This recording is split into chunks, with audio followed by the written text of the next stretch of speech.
Hello everyone, इस video में हम जानेंगे aldehyde ketone and carboxylic acid का एक रिएक्शन है एल्डोल कंडेंसेशन के बारे में। तो सबसे पहले हेडिंग डालते हैं एल्डोल कंडेंसेशन। एल्डोल कंडेंसेशन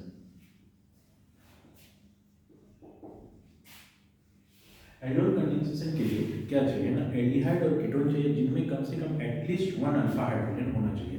ऐसा एल्डिहाइड और कीटोन जिनमें एटलीस्ट वन अल्फा हाइड्रोजन हो और in presence of alkali, alkali यानी कि बेस के प्रेजेंस में वो रिएक्ट करते हैं और आपस में दो मॉलिक्यूल कंडेंस होते हैं और कंडेंस होकर एल्डोल का फॉर्मेशन करते हैं। उसी को बोलते हैं एल्डोल कंडेंसेशन। तो अगर हम इसको लिखना चाहें तो aldol condensation is reaction in which aldehyde and ketone having at least one alpha hydrogen condense together in presence of alkali, then it form aldol. This reaction is known as aldol condensation. और aldol condensation जो होता है उसमें दो aldehyde या ketone जो हम लेंगे वो सिमिलर भी हो सकते हैं या फिर दोनों डिफरेंट भी हो सकते हैं। चलिए इसका एग्जांपल लिखते हैं aldol condensation का। तो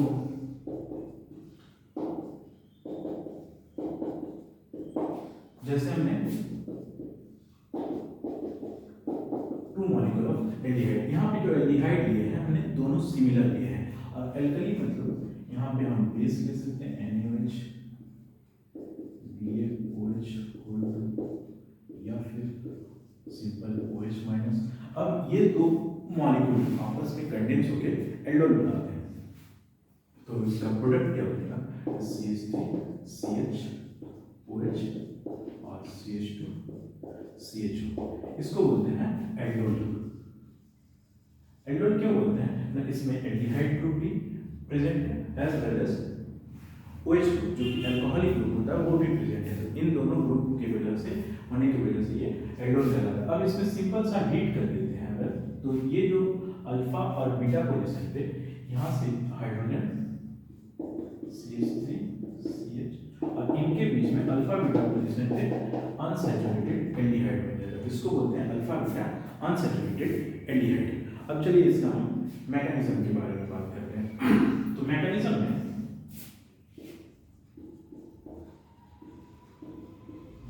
में अगर बात करें तो सबसे पहले जो बेस हमने इस्तेमाल किया स्टेप 1 में, बेस क्या करता है ना, ये बेस एल्डिहाइड और कीटोन में जो अल्फा पोजीशन पे हाइड्रोजन है उस हाइड्रोजन को एब्स्ट्रैक्ट करके इनोलेट्स बनाते हैं। तो ये जो एल्डिहाइड है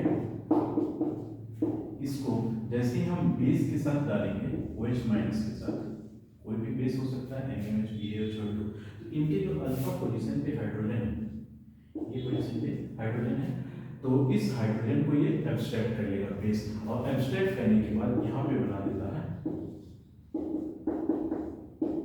इनोलेट। इनोलेट बन गया। अब एक मॉलिक्यूल इस्तेमाल हो गया, साथ ही साथ यहाँ पे H2O बाहर भी होता है, यहीं पे हम लिख देते हैं H2O बाहर। अब ये इनोलेट बन गया। अब ये इनोलेट क्या करता है, दूसरे अनदर मॉलिक्यूल ऑफ एल्डिहाइड, दो मॉलिक्यूल हमने ले लिए, अनदर मॉलिक्यूल ऑफ एल्डिहाइड की जो कार्बनिक कार्बन है उस पे जाके अटैक करता है। तो स्टेप 2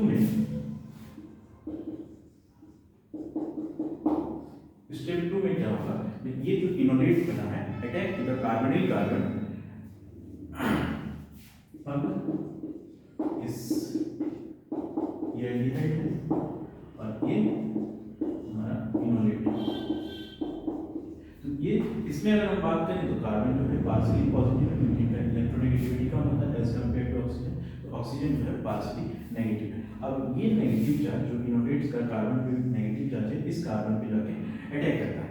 अटैक करने के बाद तो अब जैसे ही ये इसके साथ अटैक करता है तो ये पाई बॉन्ड जो है आगे की ओर पाई इलेक्ट्रॉन चले जाते हैं। क्यों जाते हैं, ऐसे अगर ये बॉन्ड यहाँ से डायरेक्टली जुड़ जाए तो कार्बन के 5 बॉन्ड हो जाएंगे, कार्बन में तो 5 बॉन्ड होते नहीं 4 बॉन्ड होते हैं, तो ये 4 बॉन्ड होने के लिए ये पाई इलेक्ट्रॉन आगे की ओर शिफ्ट हो जाते हैं।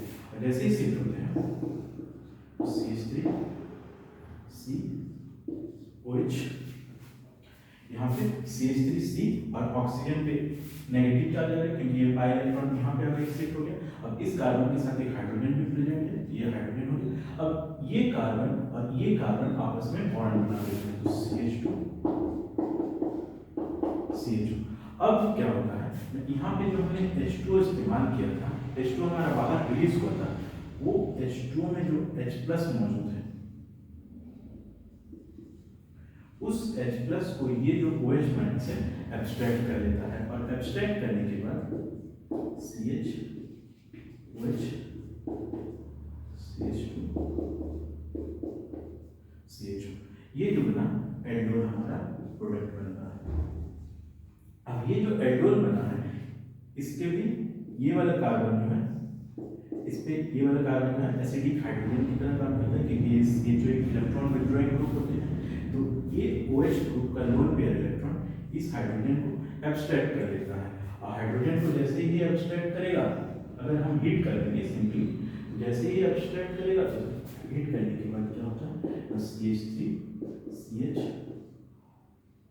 H2 H2 में यहाँ पे आ गया ऑक्सीजन पे पॉजिटिव चार्ज क्या हुआ, ऑक्सीजन के यहाँ पे 3 बॉन्ड हो गए, 3 बॉन्ड होने की वजह से पॉजिटिव चार्ज आ गया, और यहाँ पे CH CH2।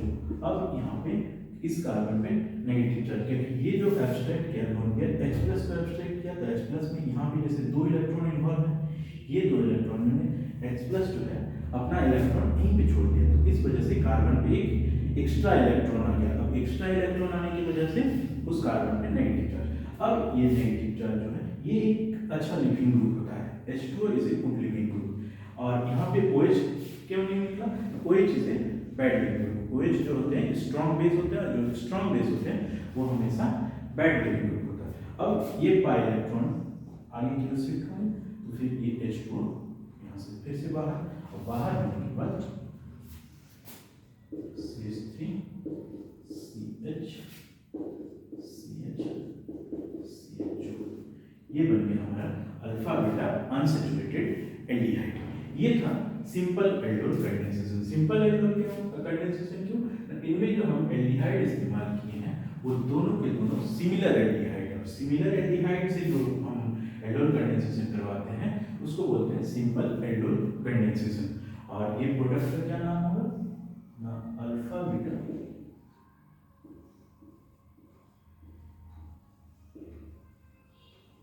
Unsaturated aldehyde. ठीक है, अब नेक्स्ट बात करते हैं हम क्रॉस एल्डोल कंडेंसेशन की।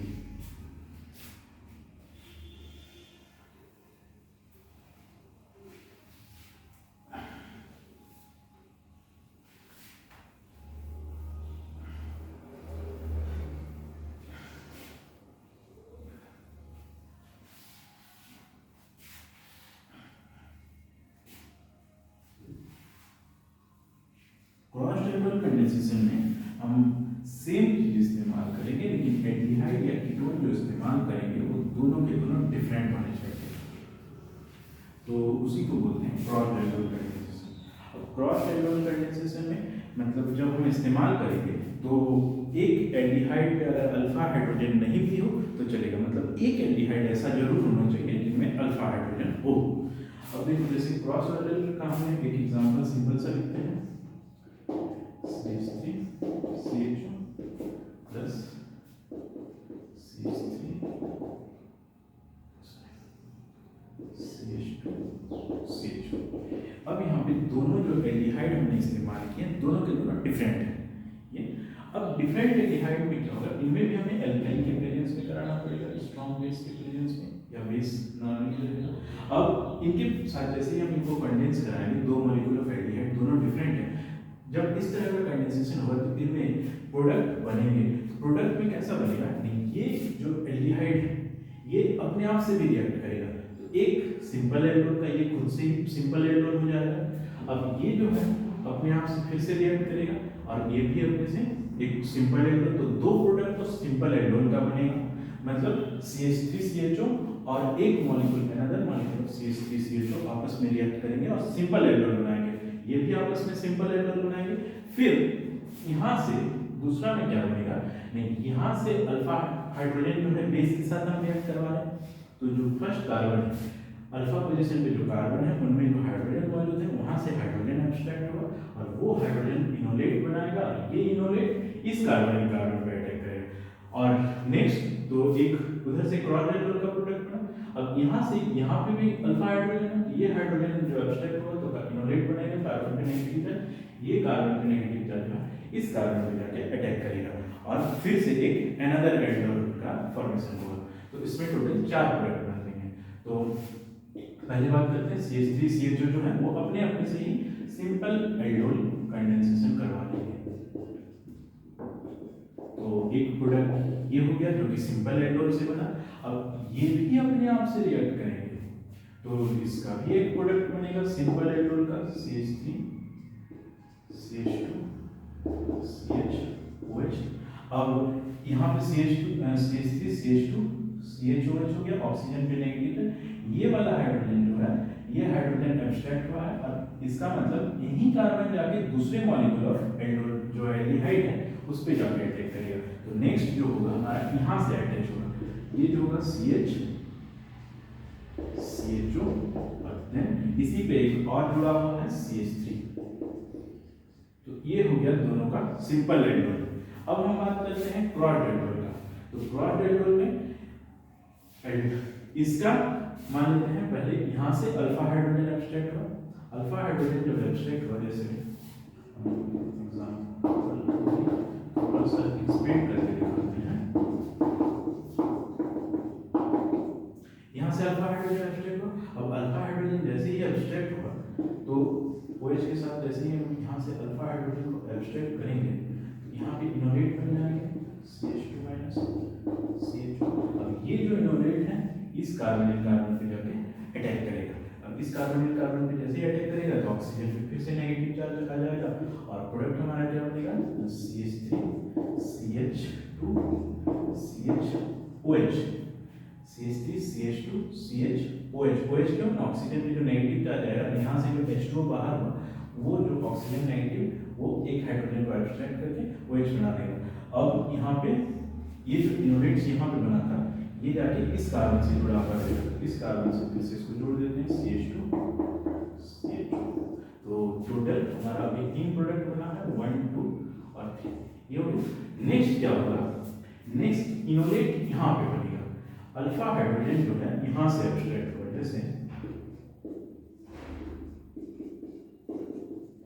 ये हो गया। और जैसे ही हम इसको बेस के साथ रिएक्ट करवाएंगे, मान लीजिए OH माइनस के साथ जैसे ही यहाँ से हाइड्रोजन एब्स्ट्रैक्ट होगा और इनोलेट बनाएगा CH3 CH। इनोलेट बन गया यहाँ पे। ये इनोलेट क्या करेगा, दूसरा जो अनदर मॉलिक्यूल ऑफ एल्डिहाइड है ये वाला एल्डिहाइड है उसके जो कार्बनिक कार्बन है उस पे जाके अटैक करेगा। तो उसके कार्बनिक कार्बन CH3 CHO इस पे जाके जैसे ही अटैक करेगा तो ऑक्सीजन पे फिर से नेगेटिव चार्ज और प्रोडक्ट हमारा क्या बनेगा CH3 CH। ऑक्सीजन पे CH3 CH हो गया, ऑक्सीजन पे नेगेटिव चार्ज और फिर यहाँ से कार्बन जॉइंट होना स्टार्ट हो जाएगा। तो CH एक तरफ है इसके CHO और दूसरी तरफ है CH3। ये हमारा फोर्थ प्रोडक्ट हो गया। तो ये हो गया क्रॉस्ड एल्डोल कंडेंसेशन का। तो आई होप ये आपको समझ में आ गया होगा। अब इसमें एक और बात करते हैं, इनका ये जो अभी रिएक्शन था ये था इंटरमॉलिक्यूलर एल्डोल कंडेंसेशन। अब हम बात करते हैं intramolecular aldol condensation. Intramolecular aldol condensation में क्या होगा, एल्डिहाइड और कीटोन जो रहेंगे वो दोनों एल्डिहाइड कीटोन जो है दोनों में सेम रहेंगे। सेम रहेंगे मतलब या तो दोनों में अल्फा दो अल्फा हाइड्रोजन हो या फिर वो आपस में, हम आगे बात करते हैं। देखिए मतलब ऐसा मॉलिक्यूल जिनमें हम एल्डोल कंडेंसेशन जैसे दो मॉलिक्यूल का इस्तेमाल कर रहे हैं, लेकिन इंट्रामॉलिक्यूलर में क्या होगा एक ही मॉलिक्यूल का इस्तेमाल करेंगे और फिर वो आपस में कंडेंस हो जाएगा। तो चलिए एग्जांपल ले लेते हैं इंट्रामॉलिक्यूलर एल्डोल कंडेंसेशन का। इंट्रामॉलिक्यूलर एल्डोल का, इंट्रामॉलिक्यूलर एल्डोल जैसे हमने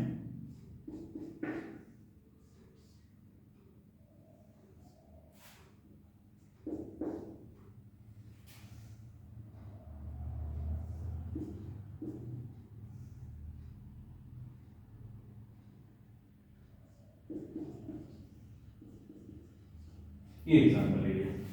अब देखो इनमें क्या होगा, इनमें भी हम बेस का इस्तेमाल करेंगे। अब चूंकि दोनों ये जो एल्डोल कंडेंसेशन में हम जो रिएक्टेंट लिए हैं दोनों तरफ सेम है, इधर भी जो ग्रुप है इधर भी वही ग्रुप है। तो अब देखो इनमें क्या होगा, यहाँ से हम अगर इसमें से अल्फा हाइड्रोजन एब्स्ट्रैक्ट करते हैं तो CH3 CO, फिर एक कार्बन, दूसरा, तीसरा, चौथा कार्बन, तो 1 2 3 4 कार्बन हो गया।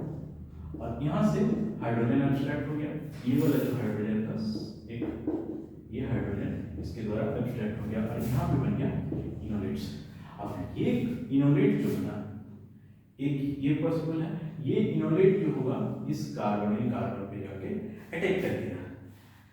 इनोलेट बन गया, कार्बोनिल कार्बन पे अटैक किया तो ऑक्सीजन पे नेगेटिव चार्ज आ गया। ऑक्सीजन पे नेगेटिव चार्ज आने के बाद अभी जो प्रोडक्ट हमारा बनेगा 1 2 3 4 5 6, 1 2 3 4 5 6, तो 6 मेंबर रिंग बन जाएंगे।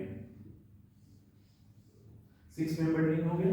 अब यहाँ पे एक में, इस रिंग में हम एक कार्बन पे ऑक्सीजन पे नेगेटिव चार्ज आया हुआ है तो ऑक्सीजन पे नेगेटिव चार्ज दे देते हैं, और उसी कार्बन पे ऑक्सीजन पे जो नेगेटिव चार्ज है जिस कार्बन से जुड़ा हुआ है उसी कार्बन पे CH3 ग्रुप भी जुड़ा हुआ है। अब इसमें अगर हम नंबरिंग करें तो ये 1 2 3 4 5 6, अब 6th कार्बन जो है 6th कार्बन में क्या आएगा CH2, लेकिन 5th कार्बन पे मान लेते हैं ये 1 कार्बन है, ये 2 कार्बन है, 3rd carbon, 4th carbon, 5th carbon, 6th carbon. 6th carbon में तो CH2 है, लेकिन 5th कार्बन में क्या है ना C11O ग्रुप है। ये 5th कार्बन जो है उसमें C11O ग्रुप दे दिए। अब इसके बाद ये जो ऑक्सीजन पे नेगेटिव चार्ज आया ये फिर से H+ सब्सट्रैक्ट कर लेगा H2O से,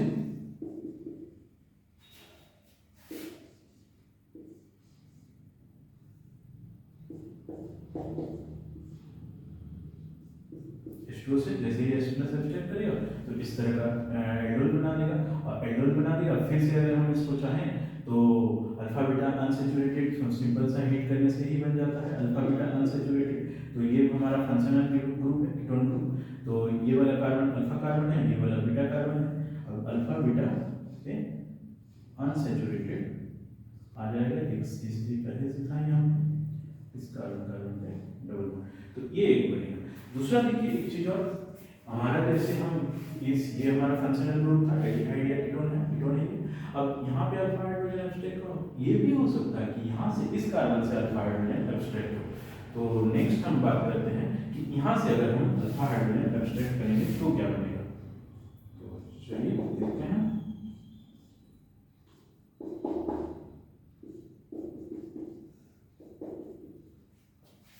नेक्स्ट मान लीजिए OH माइनस जो हमारा इस जगह से, क्योंकि अल्फा कार्बन तो ये भी ये फंक्शनल ग्रुप है, ये कार्बन भी अल्फा कार्बन है, ये कार्बन भी अल्फा कार्बन है। अब OH माइनस जो है इस जगह से हाइड्रोजन को एब्स्ट्रैक्ट करता है।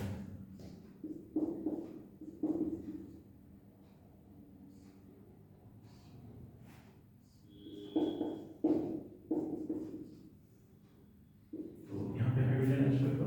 अब ये वाला जो कार्बोनिल कार्बन इनोलेट्स बना है, ये इनोलेट इस कार्बन को जाके अटैक करेगा। अटैक करने के बाद ऑक्सीजन पे फिर से नेगेटिव चार्ज, और नेगेटिव चार्ज बनने के बाद प्रोडक्ट हमारा क्या बनेगा ना, अगर हम नंबरिंग करें तो ये 1 कार्बन 2 3 4 मेंबर रिंग बनेगी, 1 2 1 2 3 4, तो एक 4 मेंबर रिंग हो गया। 4 मेंबर रिंग पे एक कार्बन पे जो है O नेगेटिव हुआ है, और उसी कार्बन पे एक CH3 भी जुड़ा हुआ है, CH3 हो गया। और ये 1 कार्बन हो गया, 2 3 4। अब 4 नंबर कार्बन पे क्या जुड़ा हुआ है, 4 नंबर कार्बन पे ये वाला ग्रुप जुड़ा हुआ है COCH3, तो 4th नंबर जो कार्बन है उसमें हम जोड़ देते हैं COCH3। अब फिर से ये जो ऑक्सीजन पे नेगेटिव चार्ज है वो ऑक्सीजन पे नेगेटिव चार्ज फिर से H+ को एब्स्ट्रैक्ट करेगा, ये H+ को एब्स्ट्रैक्ट करेगा और यहाँ पे बना देगा OH2, और इस कार्बन पे लगा हुआ था COCH3। तो ये कार्बन हो गया अल्फा कार्बन, ये वाला कार्बन हो गया बीटा कार्बन। इसमें भी अगर हिट कर देंगे तो इस जगह पे अल्फा बीटा अनसेचुरेटेड एल्डिहाइड बन जाएगा। एल्डिहाइड सॉरी कीटोन है तो अल्फा बीटा अनसेचुरेटेड कीटोन बन जाएगा। तो आई होप ये इंटरमॉलिक्यूलर और इंट्रामॉलिक्यूलर एल्डोल कंडेंसेशन आपको समझ में आ गया होगा। और एक बात कि इसी के बाद है कैनिजारो रिएक्शन, तो उसका हम डिस्कस करेंगे नेक्स्ट वीडियो में। हाँ, इसमें एक चीज और बताना था हमें कि ये एक मिनट,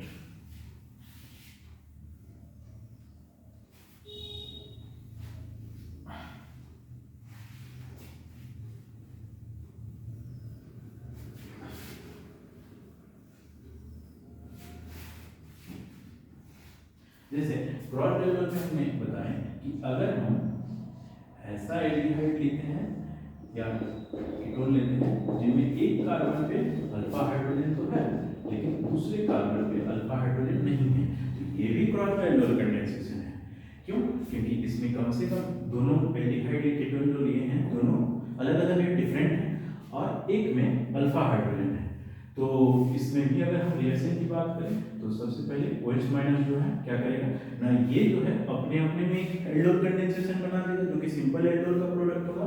तो इसमें से अगर हम बात करें तो ये जो CH3 COH फिर अनदर मॉलिक्यूल CH3, मतलब ये अपने अपने मॉलिक्यूल से ही पहले कंबाइन करेंगे और एल्डोल बना देंगे। तो इसका जो प्रोडक्ट है मैकेनिज्म बता चुके हैं,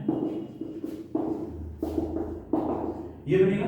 नेक्स्ट अगर बात करें तो अगला में क्या होगा ना, नेक्स्ट वाले में इनोलेट हमारा यहाँ पे बनेगा।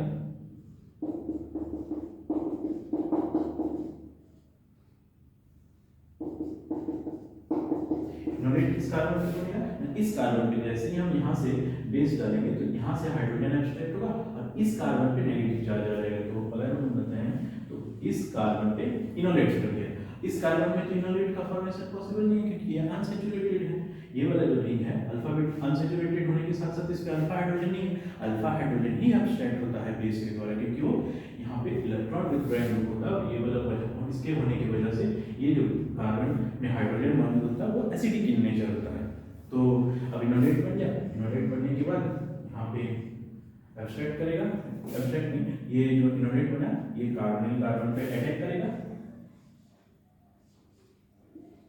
अटैक करने के बाद इस कार्बन पे नेगेटिव चार्ज आ गया, यहाँ पे CH फिर CH2 CH2। अब क्या होगा, फिर से ये H+ को एब्स्ट्रैक्ट करेगा फ्रॉम H2, H+ को एब्स्ट्रैक्ट करने के बाद इस ऑक्सीजन पे जो नेगेटिव चार्ज जनरेट हुआ था उसमें OH आ जाएगा।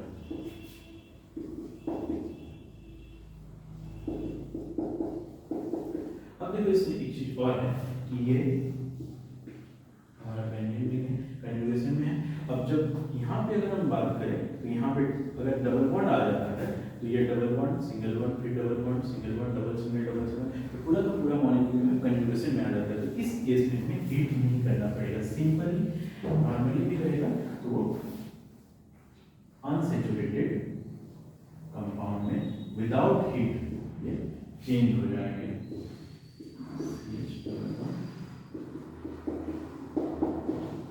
इस तरह से अल्फा बीटा अनसैचुरेटेड प्रोडक्ट बनाएंगे और ये पूरा का पूरा जो है कंजुगेशन में, जिस वजह से कंजुगेशन में होने की वजह से ये अपने आप प्रोसेस हो जाता है। जैसे बाकियों में क्या होता है ना, हमें हीट करना पड़ता है, हीट करेंगे तभी वो अनसैचुरेटेड में अल्फा बीटा अनसैचुरेटेड बनाता है, लेकिन इनमें हीट नहीं करना पड़ेगा। हीट नहीं करना पड़ेगा क्यों? क्योंकि यहाँ पे पूरा का पूरा मॉलिक्यूल कंजुगेशन में आ गया। ये double bond single bond double bond single bond फिर यहाँ पे double bond double bond single bond double bond single bond, तो पूरा का पूरा मॉलिक्यूल कंजुगेशन में। ये भी आपको बताना था कि ये भी अगर हम दो डिफरेंट एल्डिहाइड या कीटोन इस्तेमाल करते हैं और एक में अल्फा हाइड्रोजन है दूसरा में नहीं है, तब भी इसमें प्रोडक्ट जो है क्रॉस एल्डोल का बनता है। क्रॉस एल्डोल इसमें कितने प्रोडक्ट बने? ये वन प्रोडक्ट बना और ये दूसरा प्रोडक्ट बना। ये प्रोडक्ट जो बना सिंपल एल्डोल का ही था, मतलब सिंपल एल्डोल करके बना, और ये वाला जो है क्रॉस एल्डोल करके बना। तो अगर इन दोनों को रिएक्ट करवाएंगे तो टोटल दो प्रोडक्ट बनेंगे। आई होप ये समझ में आएंगे। तो ठीक है, अब हम कैनिजारो रिएक्शन के बारे में बात करेंगे जो कि नेक्स्ट वीडियो में बात करेंगे। Thank you.